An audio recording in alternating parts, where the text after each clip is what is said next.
And welcome to the Lyman Wolf Podcast. I am your host, Raceland, and I am joined here by my co-host today. Hi, I'm Nate. On today's podcast, we're talking about our review of the Nightmare on Elm Street 2, Freddy's Revenge. So, Nate and I both have seen the first movie, and we just never got around to seeing the rest of the movies. So this is basically our first experience of any of the Nightmare on Elm Streets, right, Nate? Yeah. You haven't seen any of them besides the first one? No, I've seen Freddy in like crossover comics and stuff with Ash Williams and Jason, but other than that... Wasn't Freddy also like a playable character in like Mortal Kombat or something like that? He might have been. If so, I never played him. Oh. So, we're going to talk about our review of the... When did this movie come out? It was 1985, right, Nate? Yep, 1985. Let's see here. November 1st. And what was the budget on this movie? The budget was $3 million, and it made $30 million. It's a pretty good deal that they made there. Yeah, 10 times its budget. Yeah. It's not as good as the first one, like budget-wise, like what they made back. Because the first one was like a cult classic, basically, wasn't it? Yeah, it set the standard, I feel like. Yeah, I feel like the first one made a lot more money. But that's just normal with, like, sequel movies. This first one usually makes more than the sequel. Yeah, the first one, its budget was $1.1 million, and its box office was $57 million. No, that's way better. Yeah, it's a big distance. So, before we get into the nitty and gritty, Nate, overall, what'd you think of the movie?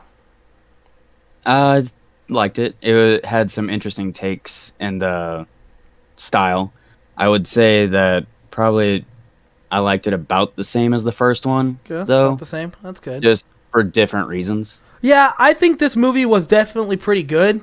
It just doesn't hold up compared to the first one.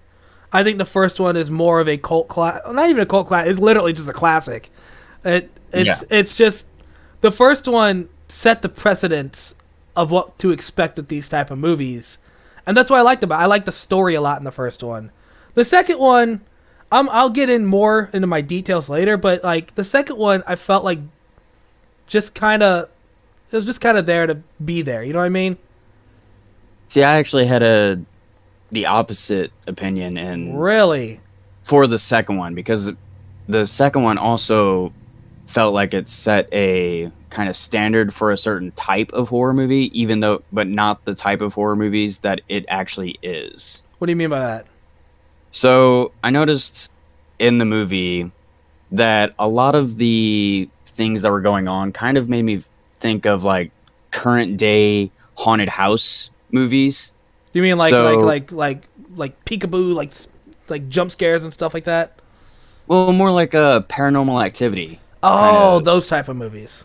Because you have the father figure who is in massive denial that something weird is going on. That is true. The entire movie, he's just like, they're fine. That toaster lit on fire and it's not plugged in, it's fine. Yeah, even goes so far as to blaming his son for the death of a bird. Oh, the bird must have been the firecracker. He must have used a fire. Yeah. Like, what? Yeah. And then the home, they got it cheap because there was former deaths in the home. And across the street, and people went crazy. And so that is also like a family moves into a haunted house. They don't realize that it's haunted because it's super cheap and they're just excited to get their home. Yeah, a lot of denial happening in this movie for sure. Yeah, and then you've got the crazy unexplainable stuff happening in the house, like a normal Paranormal Activity type of movie. Yeah. I can see the comparisons for sure.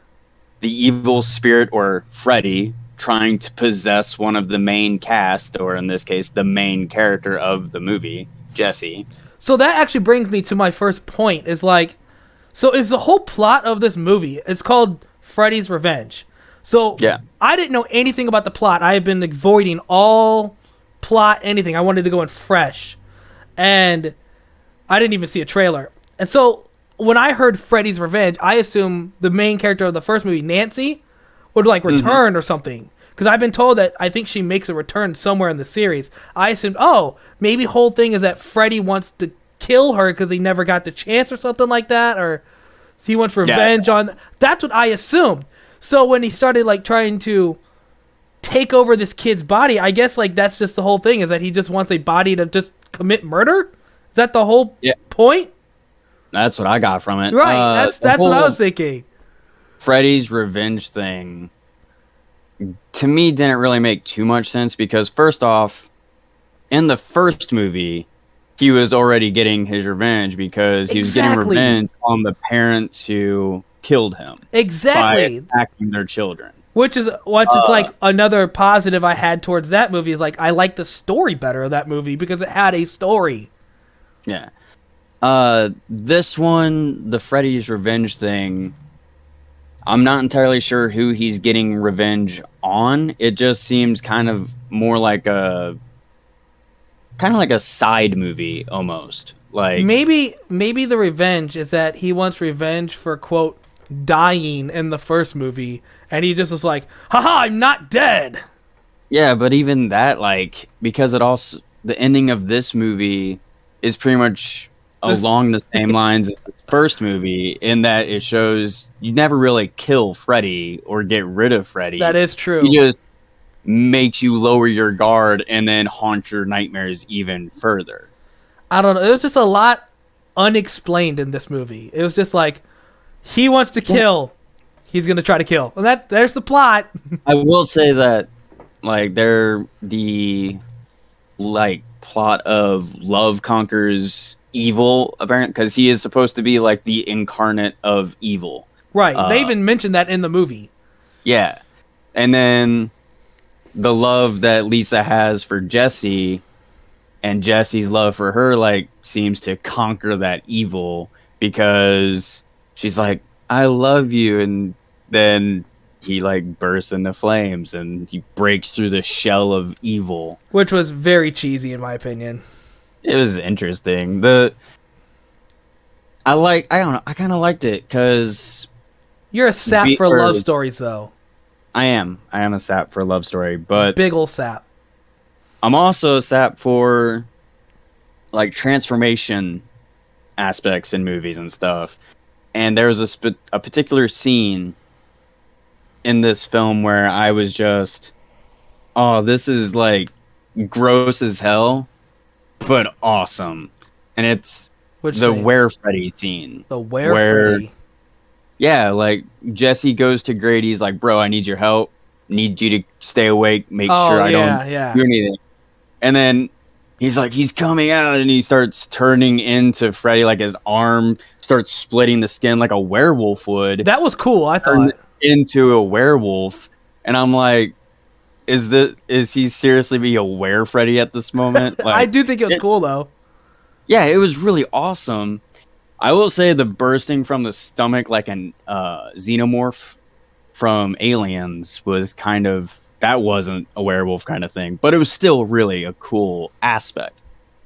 I just really felt bad for Grady, though, because he just like, that is one of my nitpicks of this movie, is that Grady just died for no reason at all. Well, I mean, kind of. His whole thing was just like, yo, I'm screw that guy. I want to show him that I'm better. And then they become friends. And then he's just like, oh, I'll watch you, buddy. Dead. Yeah. Well, even that, it wasn't like he was very hesitant to watch him. He's like, dude, I just want to sleep. Like, go. Yeah. Like, you could be having sex with another girl in there right now. You want to spend your time with me? I guess, sure. Yeah. And, yeah, I felt bad for Grady. I definitely felt bad for Grady. But I will also, like, they did the super friends through hardship kind of thing. They bonding through the coach's punishment, which screw that coach, man. Like, that coach sucked. Like, what a weird death, though. Like, did you notice that whenever the balls and stuff started flying, the coach is just kind of like, huh, that's weird. Yeah, no, he had almost no reaction. No reaction. He's just like, his gum. That was weird. Looking at the balls flying everywhere and the cabinets and everything starting moving, and he's just like, yeah, so I need to get that jump rope, and I guess he was gonna punish Jesse some more in some weird way, but I don't know, but uh, I don't know about you. If I start seeing balls flying and shells moving, I'm getting the hell out of there. yeah. Run away. I will jump through a window if I have to. The only time he actually starts reacting relatively normal Was in when he that sees situation. Freddy. No, when the jump ropes tie around his wrist and start dragging him out of the office. Oh yeah, that's true. That's when he's like, "Oh, maybe I should be afraid right now. Like this ain't normal." I'm like, Balls flying and shells moving, that's normal. That's no "Should big not deal. be." Yeah. There's one big nitpick I have about this movie. There's a few of them, but there's one big one. Is Okay. it just me, or does Lisa seem immediately accepting of the situation that's happening? She's just like, "Oh, we found the diary. Oh, this is real. No big deal. Freddy's there. That's no big deal." It's kind of So- went along with it. So I will say that maybe I don't think like that entirely weird because it kind of happens a lot in movies. People like have a moment of like I don't really believe, but then all of a sudden switch into okay, this is actually happening and stuff like that. So I in don't know. this case, you It just have- seemed really like she just brushed it off her shoulder, like well, this is real. So in this case, you have the factor of one, her personality. She may actually, we don't really see it in the movie, so She doesn't really have a personality in the movie. this is kind of a speculation at this point. Well, loyalty, extreme loyalty. She is. I love you, even though you're Freddy. Yeah, like she even kisses him while he's Freddy. Like that's some loyalty right there. That's true. But she could actually believe in like spirits and the occult kind of stuff. So it may not be such a big leap for that character. They don't really show it. That's pure speculation on my part. I don't know, Also- I was just like, oh man, did you not hear about what happened with the previous owner? She went crazy and died. Now I'm seeing Freddy. She's like, oh, okay. Yeah. Well, at first I think she thought, okay, it was like he's just dreaming. Like he's just having dreams. Everyone thought he was having But dreams. like the scene where he like comes covered in blood is like, I killed the coach, I killed my friend, I've killed him, and she's just like, it'll be okay, it's fine, it's okay.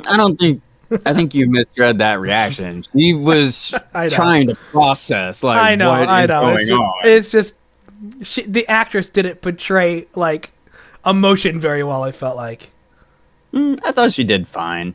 Not great, like nah, amazing. Like, yeah, I think she did fine. she's okay. This was also made in 1985, Yeah, I'm not gonna expect too much, right? but I will say, like, surprisingly, the mom is probably the most rational one of everybody in this movie. That is true. She's just like, it'll be okay, sweetie. It's fine. We'll work through this. If you need a therapist, we'll get you a therapist. She's actively trying to find and problem solve what's going on. Like, maybe you should get a repairman to fix the air conditioner so that our son doesn't boil alive in his room. No, it just needs Freon. No, it's Like, fine. No, that kid's just on drugs. He's Yeah. like, screw that kid. He's even going out killing birds. Yeah, and she's just like, okay, you're acting ridiculous. Yeah, she even said, like, do you hear yourself right now? Yeah. Which kind of makes me wonder if maybe Freddy was kind of interfering with the dad a little. Because at this point, it has already been proven that Freddy has been interacting with the waking world somehow. Yeah. Because he killed the bird, he had set the toaster on fire. Jesse had a dream. It was either a dream or an actual sequence. I don't think it ever actually What you differentiated. talking about with the sister? Yeah, when the sister is jump roping in her room, singing the Freddy song. Dude, I was like, is the sister gonna freaking die? Like, I thought the sister was going down at some point in the movie. No, so that's actually one of my nitpicks for the movie is that we don't even get a first kill until 37 minutes into the movie. That is true. Like the first one, he's trying to kill a bunch of people. Yeah, and then this one they just kind of were just setting up the entire thing. Then the second kill is an hour into the movie. So we've killed off the coach and we've killed off Grady. And then I didn't think about how little kills there are in this movie. Well, so then at an hour and 8 minutes, it's as if the movie remembers it's a slasher film. Kill tons of people. He starts killing not all of them, but a lot of the kids at the pool party. Yeah, just start stab, kill. Yeah, and it was weird because it wasn't in a Freddy style. It was just a regular slasher style where he's just going up, slashing them with his claw blades or burning them with fire, not really doing any mind shit. This isn't actually Freddy, it's his brother Frederick. Yeah. He's disappointed that he got the boring name of his two. Well, so there's one big thing that kind of confused me a little bit. So the whole thing in the beginning of the movie was that Freddy was taking over Jesse's body. And then Jesse was going around killing people as Freddy. So my question is, during the pool party, when he was Freddy, can everybody see Freddy, or do people see Jesse holding up Lisa and trying to bite her and stuff? Are people that were looking through the window, were they seeing Freddy, or were they just seeing a crazy Jesse?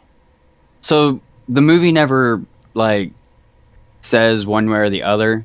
The reactions of the students at first suggest maybe Freddy. That's what I thought. They're kind of terrified. And then there was one particular scene in the pool party where one of the teenagers tries to act as a peace guy. He runs up to Freddy and starts hey man, calm down. It's going to be okay. Didn't turn out too well for that guy. No. But he it almost makes you think that maybe he's seeing just a terrified and manic Jesse rather than a burnt corpse of a man with a claw. That's what my question was, because we've seen when he killed, what was that guy's name? His friend, Grady. When he killed Grady, it showed Freddy bursting out of him, mirror. And he's like, "Oh my god, help! Oh my god!" And then he gets stabbed. And then, it cuts to Jesse just holding the glove, "You killed Grady! So, when he kills people, is he Freddy? Or is he just crazy-looking Jesse? Yeah, so... I don't know. Like I said, I don't think they ever specify in the movie. They show it shows Freddy in a mirror, and he breaks the mirror. So maybe they're all just seeing Jesse acting crazy. Which sucks. Yeah, but it also would, in my opinion, be better. You think so? Because Freddy is a dream spirit, basically. And so him having his physical form in the real world doesn't make too much sense. Everything that we see, the Where Freddy scene, where he's becoming Freddy. Yeah. I firmly believe is Freddy just merging the dream world and reality together. That makes sense. That makes sense. So when it cuts to Jesse covered in blood and looking at Freddy, and he's like, "You killed Grady," and then he shatters the mirror. It's shattering the divide between the dreamscape and reality. So at that point, all we're seeing is what Jesse is envisioning his own mind. So he sees himself as Freddy at this point because he has killed Grady. He has basically given up hope on being able to fight back. He is now the vessel of Freddy. Which is terrifying if you think about it. That means from now on, future movies, Freddy has a physical form. Yeah. Well... And one of the things that I didn't really like was in the Where Freddy scene, it shows Freddy's claw sprouting from his fingertips. Yeah. It was a cool effect, but then I started noticing that when they like showed Freddy, it didn't look like he was wearing his actual glove. I saw that too. Yeah, it looked like he was just his burnt hand with Lady Deathstrike claws out of his Yeah, I fingertips. know. I made a comment to my wife about that when we were watching the movie. Like, I guess he doesn't have a glove anymore. Yeah, which is the iconic weapon of Right. Freddy Krueger. I bet they retcon that. Well, so I don't know. On one hand, I think that could just be a part of the dreamscape that Jesse is seeing. Like he sees the claws on his actual hand rather than a glove because he is becoming Freddy and he associates the claw with Freddy. But in reality, they're just seeing Jesse with the clawed glove. It is something I like the aspect that Jesse is obviously possessed by Freddy, Obviously. but to the world, he's just a crazy kid slaughtering people. Yeah, I get that. That actually makes more sense. It's just we're used to seeing like, iconic slasher villains rummaging throughout the world instead of him being like a mental thing where it's all in your mind. Well, I mean, with the first, because but recently this year we had just finished watching the first Jason movie, and that's what was with Jason. Jason isn't the main killer; it's his crazy mom. That is it's true. A psychological misstep. Yeah. Or misdirect. So yeah, I could easily see them just seeing Jesse. I will say that if that is the case, there are some things that don't really add up because, like the scene where Lisa's dad tries shooting him and then misses completely because he's a terrible shot. Yeah, that first shot was horrible. He wasn't even close, and he yeah, had like 7-8 guns. He should be like a hunter or something, right? Well, I will say he's probably panicking at this point. That is true. There go ahead. Is a pool party slaughter going in his backyard, and he seems to be like a just suburban rich dad. So maybe panic moments aren't his thing.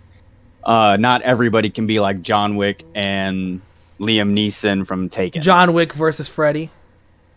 Yeah. Oh well. I think I saw a meme about that where Freddy was like, "Oh no, I didn't mean to kill the dog in his dream," and then John Wick like crawled back into his dreams to hunt down.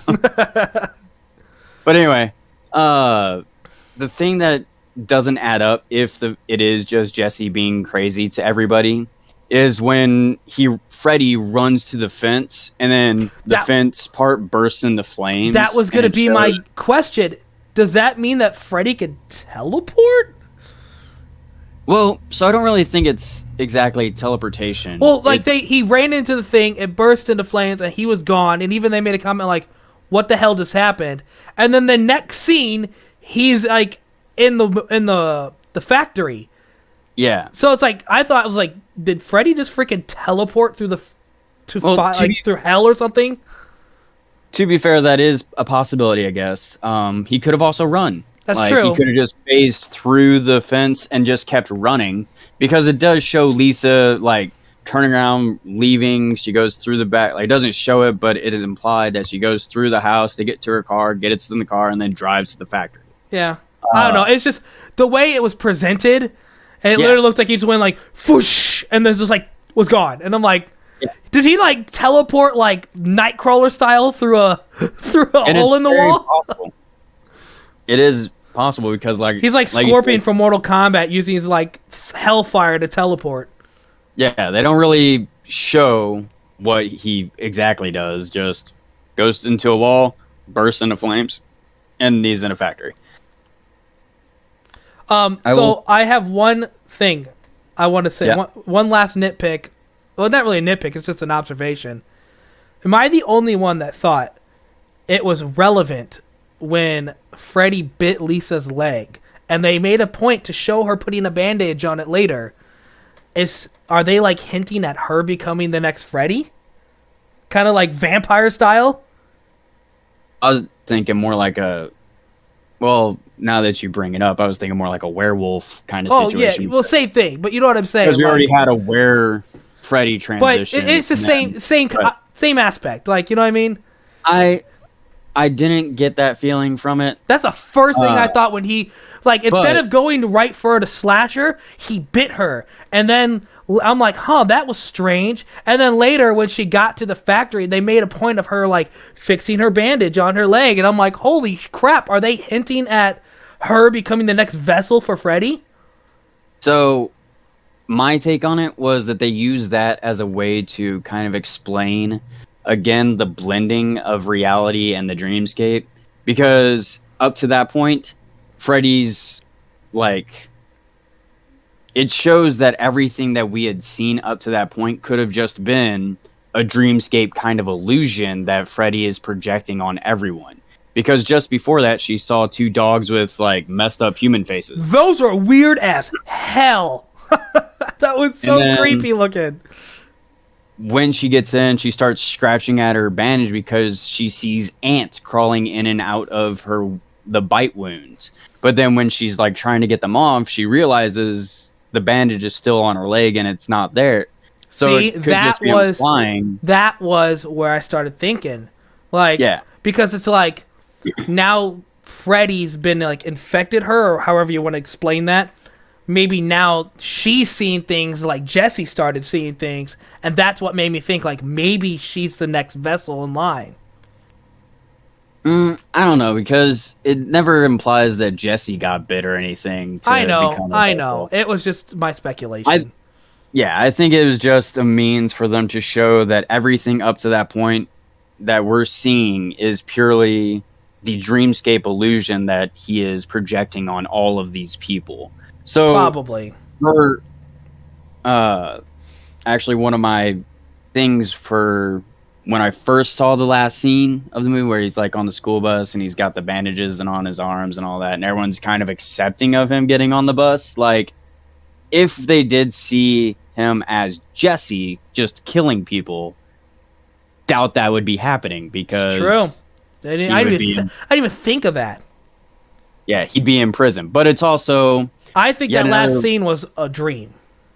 yeah, that's another thing. Like, it is also the point of, is it a dream? Because obviously it's a dream because they are being taken by Freddy into the desert yet again, just like the first scene in the movie. But is it a blending of a dream and reality, like it has been throughout the whole movie almost? So maybe it's like in some video games how, like, if some evil entity takes over somebody, the host, the original host, is, like, trapped inside of a dreamscape thing. So maybe this is like Jesse is trapped inside of a little, like, dreamscape where Freddy's just tormenting him while Freddy's out and about in the real world. That'd be crazy. I like that theory. That's a cool theory in my opinion. Yeah, I think that's pretty decent. Really the only thing I have left for this is a nitpick about a little earlier in the film when Jesse is sleeping in the class. With the snake. Yeah. What? Like, that doesn't make any sense whatsoever. I think it was just Grady pulling a prank on him. Well, so that aspect, fine. At first, I thought maybe it was just, like, he's dreaming of a snake being wrapped around him. And, like, when he screams, it's because he thinks there's a snake on him. But then it shows there's an actual snake on him. And I'm like, oh. How did the teacher not notice him get a snake on him? Exactly. Well, not only that, but the teacher reacts as if he's the one who went and got the snake and started playing with the snake in the middle of class and then freaked out. Why didn't he notice a student getting up out of their seat, going to the snake tank, getting the snake out of the tank, and draping it on a sleeping student? What? Because of as we mentioned, because of deniability in this movie. Yeah. If the father denies a toaster catching fire when not plugged in, it's not hard to think that a guy wouldn't notice a guy putting a snake on him. For the toaster scene, I don't think he denied it. Because come on, it wasn't like he didn't deny it happened. It was just he's like, well, that's the damnedest thing I ever seen. And then he lifts Corey's like, the toaster wasn't even plugged in. And then they all look at him like, yeah, no, that's weird. And then they just forgot about it. Yeah, just go on. Like it wasn't exactly denial. It was just extreme acceptance, and then just move on. There's a scene where he was like, man, it's freaking hot in this place. And he's like, let me check the thermostat. It said 97. I was like, oh my God. Can you imagine being in that house? Yeah, our air conditioner stopped a couple weeks ago, and it was like 96 or something in the house. And I was like, yes, this feels so great. That but sounds miserable. Yeah. Everyone else was I miserable. keep my house at like 70s, like really high. That's what we usually set it to, but I love heat, so in the winter I keep it at 68 degrees. Yeah. It's just overall I like this movie. It was that brings me to the final thing is that every time we review movies I want to give it kind of a rating out of 5. So yeah. If you had to rate this movie out of 5, what would you give it? 3.5. 3.5. Same as I would give the first one probably. Okay. I gave the first one a 3. I liked the first one because it had a better story. I give this one a 2.5. So not too far off. I enjoyed this movie, but it did have enough silliness to keep me entertained. I just don't think it had much of a story. That's the only nitpick. That's the biggest nitpick is that I wasn't a fan that there wasn't much of a story. The first one was literally about... The first one should have been called Freddy's Revenge. It should have been called Freddy's Revenge. This movie was just Freddy wants to kill. Yeah. So for me, it's kind of along the same lines, but why I gave them about the same is the first one had more of a cohesive storyline and reasoning behind it. The second one, I liked it about the same, but because of the interesting aspects to it, the being possessed by Freddy, the melding between reality and dreamscape, and never fully being able to differentiate between the two. And see, that's what I did like about this movie. Like, that's one of the aspects that kept me entertained about this movie, was that it was different enough from the first one, and it had enough silliness that it kept me entertained. Yeah, when I first watched this, or when I watched the first scene of this, I saw the bus driver, and I was like, holy crap, that's Robert Englund. They're gonna like do a little Easter egg of him being the bus driver at the beginning of the movie, and then a couple of minutes later he's Freddy. I'm like, oh, that wasn't an Easter egg, that was just Freddy. I was like, oh, that's a really cool little cameo they did. The actor outside of the makeup. No, it's Freddy. Yeah, that's just a part of the movie. Okay, I see how it is. Whatever. Which kind of like that's kind of how I've viewed Freddy before watching these movies. Is he's the fun slasher? He's the guy who has. That's why I like these movies. Yeah, but I will say, I've only seen these first two ones. The first one, he's not really like that. Like, he has a quirky sense of humor, but he's not the Freddy that I've seen in pop culture. This was more the Freddy that I've seen in pop culture. He wisecracking, had fun with his kills, even though they were only two there were two thought out kills. Oh, okay, I see what you mean. The others just seemed more like they're in my way. / Yeah. So, yeah, that kill count really is weird. So here's my final question. Mm-hmm. Does this movie make you want to keep watching the sequels? Yeah, I'm curious to see. Yeah, I don't remember how many in total there is. I think there's like 6 or something like that. 6 or 7. Mm-hmm.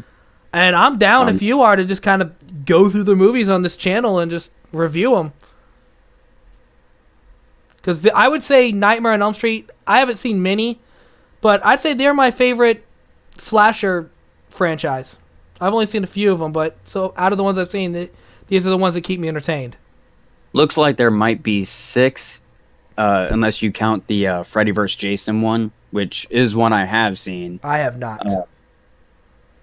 And that would be 7. The only other Nightmare on Elm Street I think I've seen is the 2010 remake that they did, and I saw it on a first date, and I wasn't really paying attention to the movie because on the first date, so I don't really remember it. So I want to see the next one. Well, we will. Because I already like the title of it. What's it called? Nightmare on Elm Street 3 Dream Warriors. Oh, okay. Like that, from what I've seen so far of the Freddy franchise, that already sounds promising. Well, yeah, I think that we'll definitely go through the franchise and we'll review all the movies, if you're cool with that. Yeah, I'm good with that. Cool. Well, if you have any last things to say? Not really. I just really like the idea of like the vessel of Freddy being such a malevolent spirit that he has to have a gateway into the reality in order to mess with people. That was really a cool premise. I liked it. I agree. All right. Well, I guess that brings us to the end of our podcast. So thank you guys for listening, and I hope you enjoyed the podcast. If you're interested in more content, you can check out my link tree in the link below, and it shows all my other accounts and stuff like that.